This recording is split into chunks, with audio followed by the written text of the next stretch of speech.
So today we're going to talk about Taylor series solutions to initial value problems. So we've seen the concept of an initial value problem before in Chapter 8. So let's look at a particular example. So an initial value problem consists of both a differential equation, which in this example is going to be y prime is equal to 2y, and it also consists of an initial condition, which tells us the value of the function at a given value of x or t, and in this case let's say that that's 3.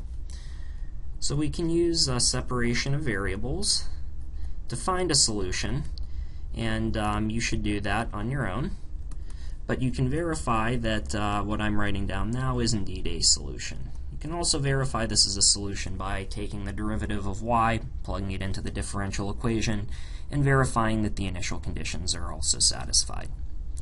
So initial value problems arise in a variety of contexts. One of the most important, which is near and dear to my heart, but maybe not to yours, is in physics. So in physics, we have, for instance, Newton's second law. And this is really a second-order equation in disguise in the following way. So we have that force is equal to mass times acceleration, and depending on what variable we're using, let's say in this case x, this acceleration is really a second derivative of the position in disguise. And when we actually do real problems, we want to write this net force in terms of x and the velocity dx dt. So one important application here is if we actually study the pendulum. So we have a little pendulum bob. And here our position we're actually going to measure in terms of this angle theta. So if we actually use Newton's law here, we have gravity acting down, we have tension that's going along the rope. If we assume that the bob is small and that there's no stretching or compressing of this rope, what we actually see, since this is confined in a circle, that this force has to be in line with the tension, and there is a component of gravity that actually is going to act away from that, and that's what's going to cause the motion. If we actually will write down the equation that governs this, we see something like this. So you can actually apply Newton's second law and obtain this, but this is an example of a second-order differential equation. Second order here because we have two derivatives, so second order. But now we can't actually find a nice expression for theta. So one question is, well, what do we do? So we'll come back to this equation a little bit later, but this is a good example of an equation that we can't solve explicitly, but we can still approximate solutions for it. Other important examples that come up in the engineering and physical sciences include things like Bessel's equation of order P. And this is also a second-order equation, and it looks a little bit messier than the pendulum equation that we just wrote down. And we usually specify that this holds just for x is greater than 0. This comes up in a variety of places, such as heat distribution. This is actually something that's important when they're designing cell phones, believe it or not. Acoustics, particularly in microphone design, and also when you solve the radial Schrödinger equation, which is something you'll see either in a course in quantum mechanics or in physical chemistry. So this does come up in a variety of contexts. Another example of this is Airy's equation, which is something that also comes up in physical chemistry or quantum mechanics. These are things that we won't particularly look at in this video, but these are examples of equations that we cannot write down explicit solutions for. However, we can approximate the solutions to whatever degree of accuracy we want. So now the question becomes, okay, well, how do we approximate solutions? So one thing that hopefully has become pretty clear by now is that Taylor series are very good to approximate functions, and they're also, as it turns out, are very useful in approximating solutions to differential equations. So the answer to this is we'll use Taylor series. Okay, so before we actually start using Taylor series, there is an important skill that we want to talk about first, and that important skill is going to be to shift the index in a sum.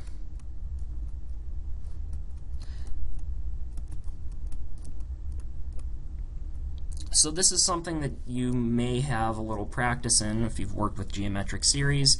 But the goal here is going to be, for instance, to take a given sum. So let's start with something that looks like a geometric series, something like this. And what we want to do is we want to write this as a series indexed at k is equal to 0. Right now, the lower index is 2. So when we're looking at this, it's important to understand that this thing here really is just shorthand notation for the following expression. So we get the expression by, for instance, multiplying, or by plugging in k equals 2, plugging in k equals 3, and continuing. So the k, actually, we call it a dummy variable because it doesn't appear in the expression that this notation here, the sigma notation, is representing. So our goal is just to rewrite the right-hand side as a sum, or as a series. So one way that I can do this is I can say, okay, well, the pattern's pretty clear. What I want to do here is I want this index 2 to correspond to k is equal to 0. I want this index 3 to correspond to k is equal to 1, etc. And so one way that we can do this is the following. I can say, well, everything has a 2 in it, so my new sum, it's clearly infinite. There's a 2 here. Obviously, there are powers of 1/3 as well. And if I want to start this at 0, 2 is supposed to correspond to 0. I can achieve that by putting a k plus 2 there. And then I can check, does 3 correspond to k equals 1? Why, it does indeed. And you can continue checking, and if you do that, you'll find that this is indeed equal to the original expression. So there's another way to do this, and the other way to do this is to make a substitution into the original series. So the thought here is that I want k equals 2 to correspond to a new index. And as we noted here, in the actual expression that this series will represent, there is no actual reference to k, so let me use a different index, m. So if I want k equals 2 to correspond to m equals 0, I can say, okay, well, why don't we just let m equal k minus 2. So now m is equal to 0 when k is equal to 2. Okay, so what we can do now is we can actually take this original sum. Maybe a good first step would also be then we can solve for k. We can take the original sum and we can substitute into it. So if we substitute into the original series here, we see that the sum from k is equal to 2 to infinity of 2 times 1/3 to the k should correspond to what? Well, everywhere we see a k, we plug in an m plus 2. So that's in the lower index, that's here as well. So hopefully it should be pretty clear here that in this lower index we just have m is equal to 0, and we have this expression here, right here. Now, as we noted earlier, what we call this index doesn't actually matter, so we can just rename m as k and obtain exactly this. So this isn't particularly bad. So one thing that comes up in solving these differential equations is a different type of index shift. So let's look at it. So let's consider the power series centered at 0 given by y is equal to, and then we'll just write down the generic form for a power series centered at 0, something like this. And what we're going to want to do is we're going to want to express y prime, the derivative, as a sum whose lower index starts where it starts, so where it should, to ensure we have powers of x to the k. So not x to the k plus 1, not x to the k plus 2, just x to the k. So when we start doing this, that'll become a little clearer. So how do we find y prime? Well, y prime is just the derivative of this Taylor series. And how do we actually differentiate these? Well, we differentiate term by term. Term by term differentiation is something that you do all the time. If I ask you to find the derivative of y equals 2x plus 1, you would do it very easily, and all you're doing is differentiating the powers in x. What does that look like in summation notation? Well, that looks like you move the derivative inside the sum, and then you realize that all of these AKs are just constants.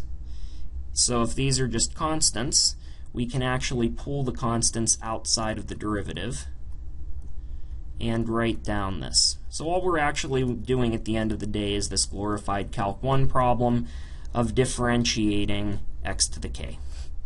That's something that we should all be able to do, and that looks something like this. So not a whole lot's gone on here. It looks sort of symbolically impressive, but we haven't really done all that much. We've just differentiated x to the k. The problem is we now have an x to the k minus 1, and we want this to look like something times x to the k. So the first thing to note is that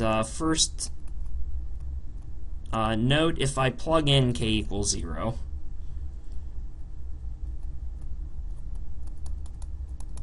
in other words, if we write out the sum, so let's say to etc., to write out y prime, what do we actually wind up with? Well, when we plug in 0, we actually wind up getting a0 times 0 times x to the minus 1, and that very obviously is 0. And then we can continue plugging in, so we get a1 times 1 times x to the 0 plus a2 times 2 times x to the first, etc. And this k equals 0 term doesn't contribute anything, so we can rewrite this in summation notation if we want by going from 1 to infinity here.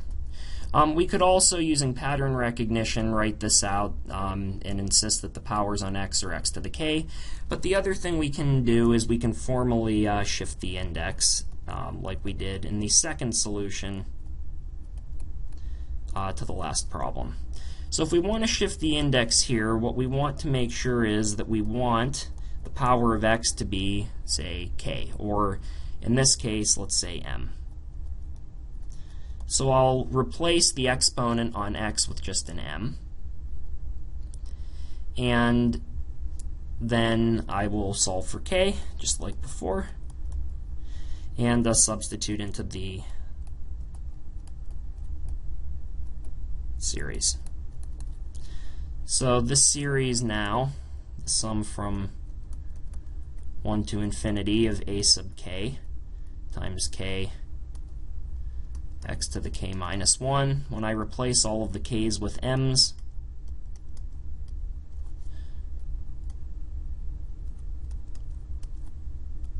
I get exactly what I'm writing down now.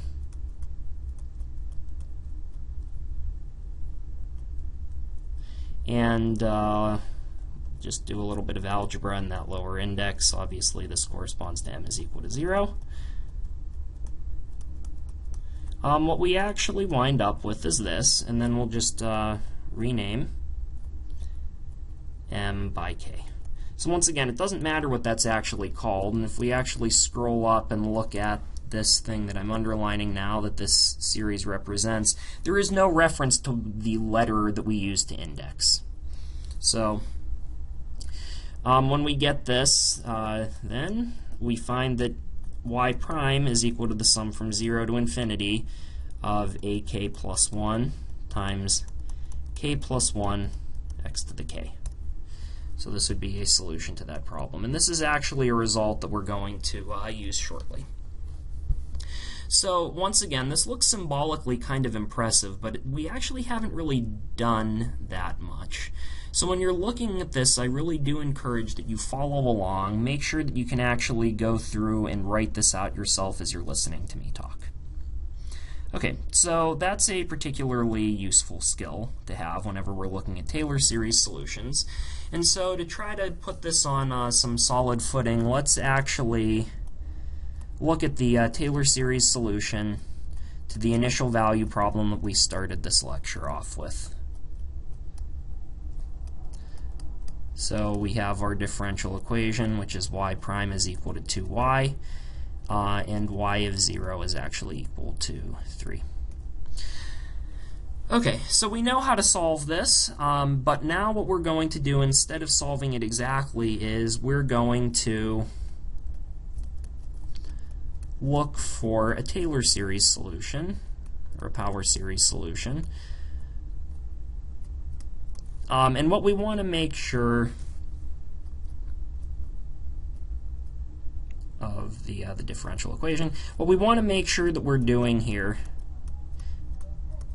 is picking a series centered around the initial value, which in this case tells us since y of 0 is 3, we want to look for a power series that is centered at x equals 0, which is just this. And what we're going to do is we want to use the differential equation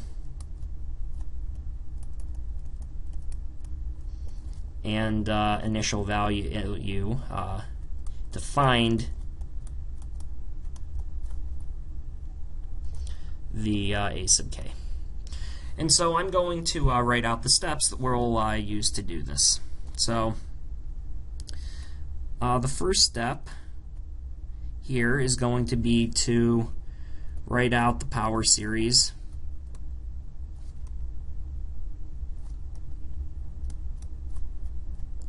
for each term in the differential equation. Okay, so on the left-hand side here we have y prime, and we just actually found exactly what that is, but when we actually would be calculating this, what we should do is we should take the indicated derivative and And we just showed that by doing that, we get exactly this.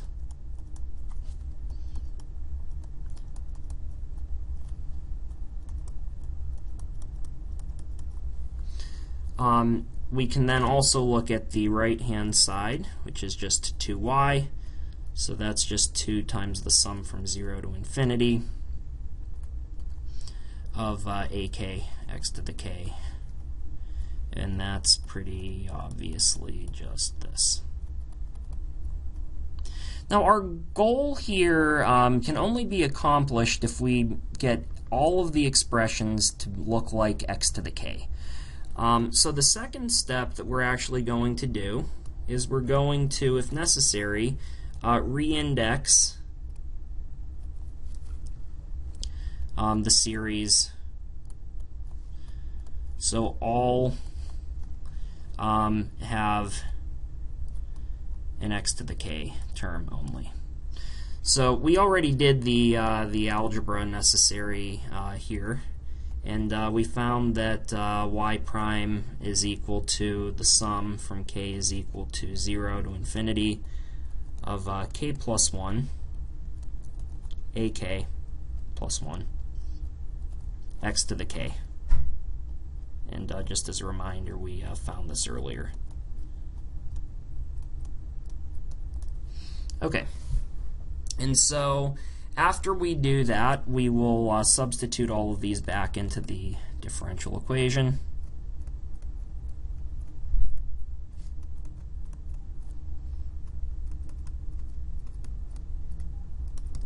And so this equation y prime is equal to 2y becomes the sum from 0 to infinity k plus 1, ak plus 1, x to the k is equal to the sum from 0 to infinity of 2 ak x to the k. So that may look a little bit scary, but let's actually try to interpret this. So here, remember, the solution to a differential equation is a function, y, that satisfies both the differential equation and the initial value. When we say a function y, this means that the left-hand side and the right-hand side are supposed to be equal no matter what we plug in for x.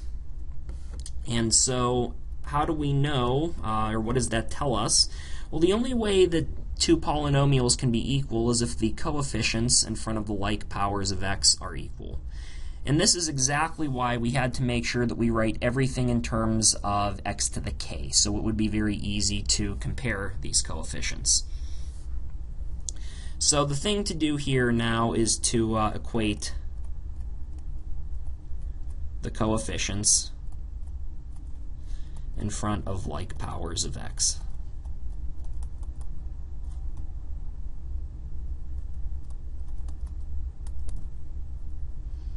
Okay, and so as a step that I normally wouldn't do, but I want to do just to make sure that this makes sense, is if I actually would write out both sides, at least for the first few powers of x. What I find on the left-hand side, if I plug in 0, is a1, x to the 0. If I plug in k equals 1, I'll get 2a2 x. If I plug in 3, I'll get 3a3x squared, etc. And on the right-hand side, if I plug in 0, I actually get 2a0. If I plug in 1, I get 2a1x. If I plug in 2, I'll get 2a2x squared, etc. And so by equate like coefficients here, this tells me, for instance, that this constant term and this constant term must be equal.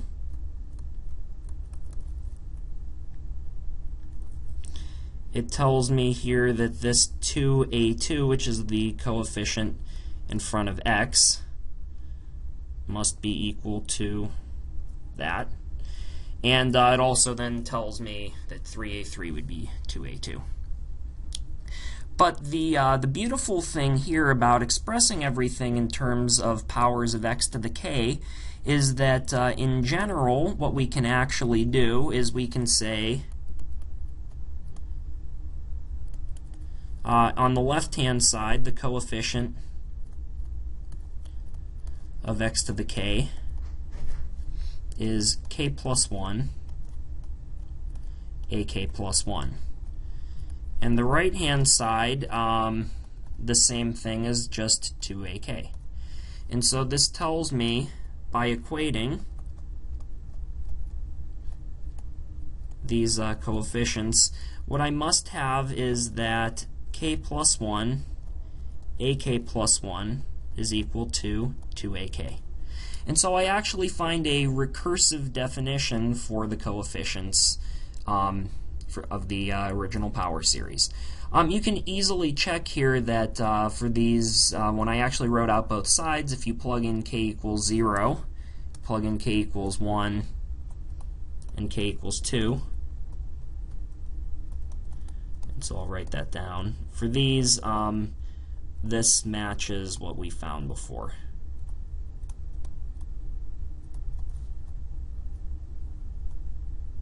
So what we found above, i.e. here.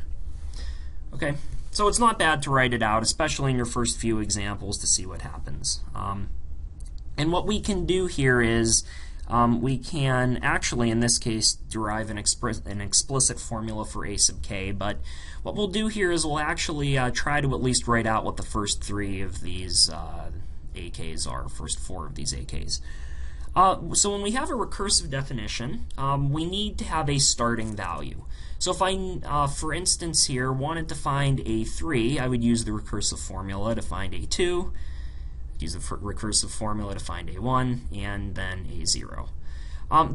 So right now we've only actually used the we've used the differential equation, but we haven't used the initial value, or the initial condition. So the initial condition is that y of 0 is equal to 3.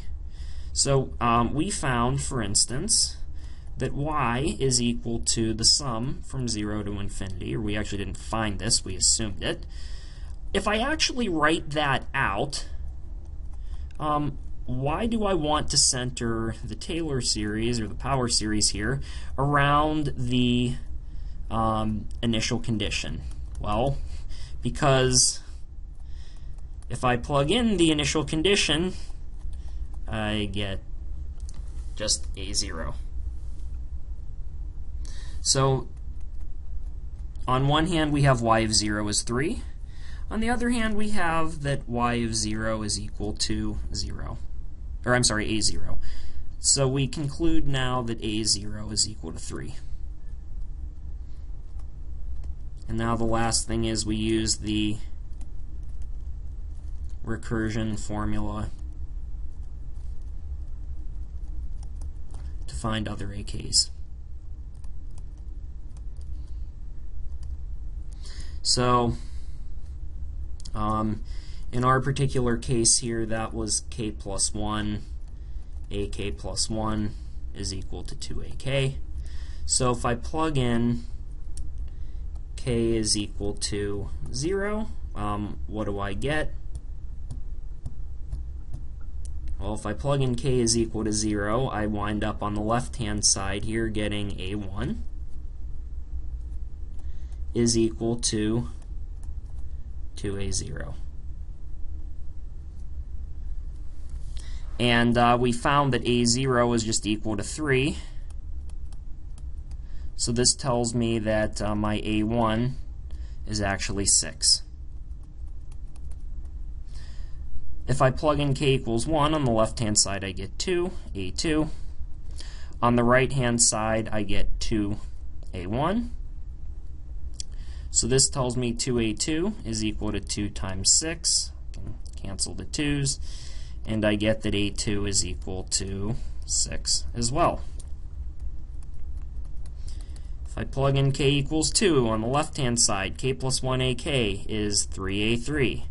On the right-hand side, I just get 2a2. So this tells me that 3a3 is actually equal to 2 times 6, and we can solve that pretty easily and get a3 is equal to 4, and we can continue to find the other AKs like this. The point is, though, that what we've now found is at least the first several terms in the power series for y. So we have here that y was equal to the sum from 0 to infinity of akx to the k, and once again just writing out the first few terms of that.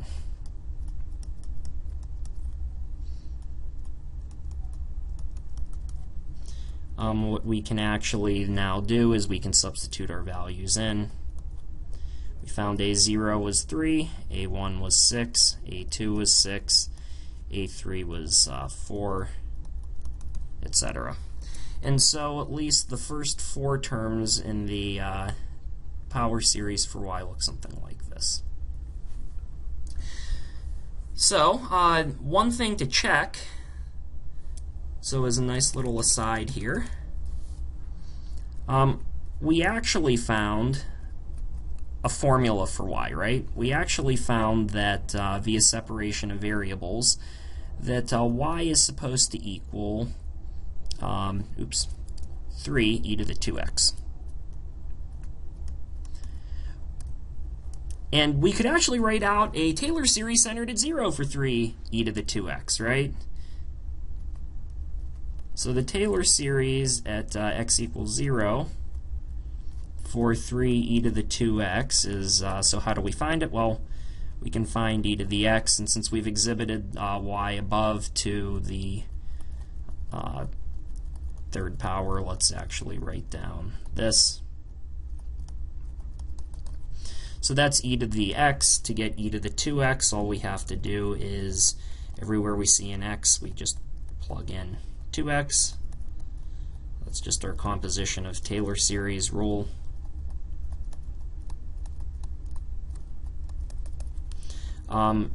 This looks slightly ghastly, so let's just take a second and simplify it. So this is 1/2 times 4x squared. Oops, why did I write 1 over 6 factorial? That should be a 1 over 3 factorial. My bad. 3 factorial is 6.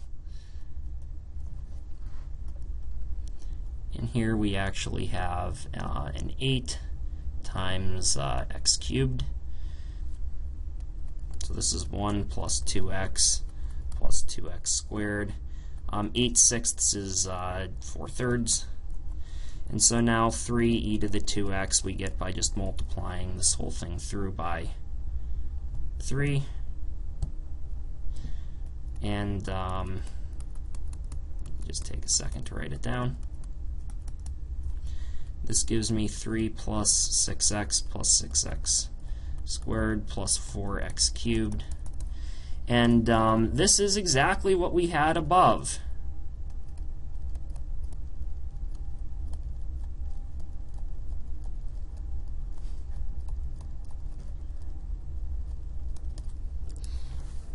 So that's pretty cool.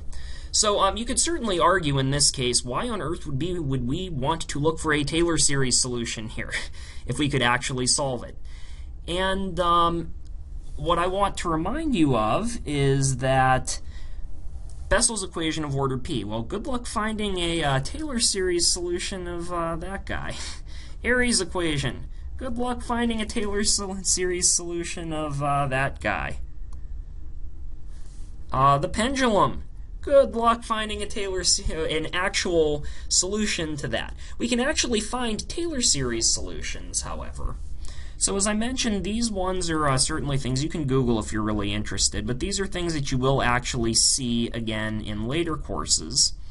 What I want to talk about a little bit to finish this off now is how do we try to obtain reasonable solutions for this. Okay. So the problem on the table now is to consider, for instance, the ODE. So we won't look at the initial value problem quite yet. And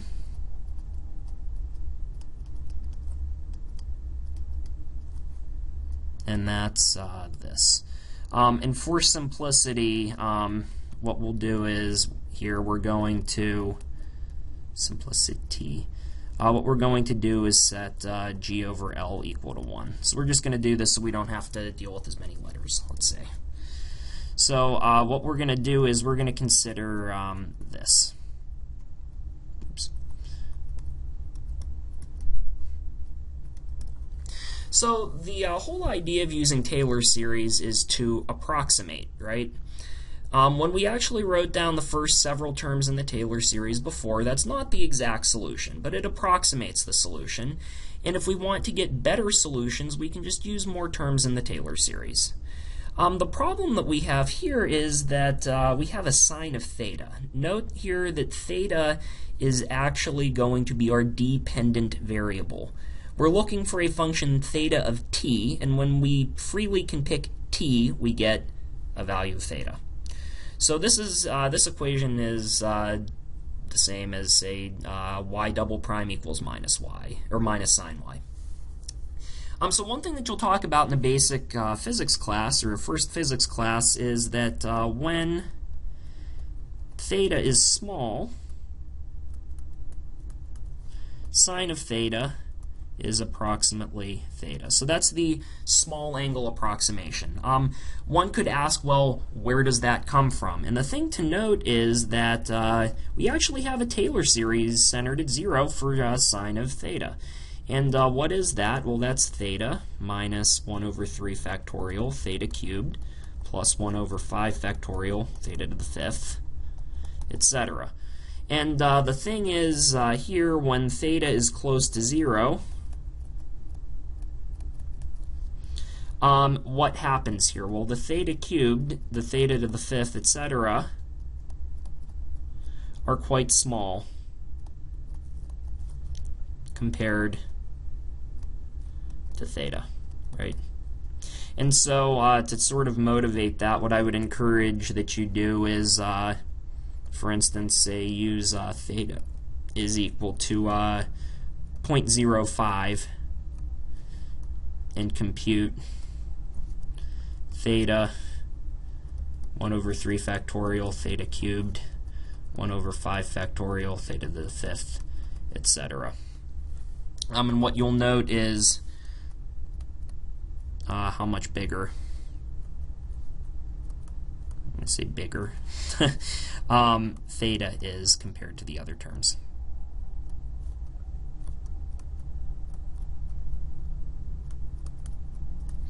And so what we're going to do is, at least for small angles,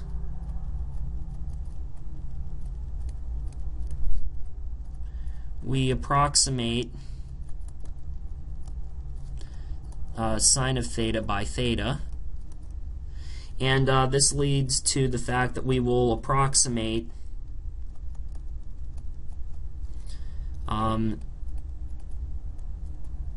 this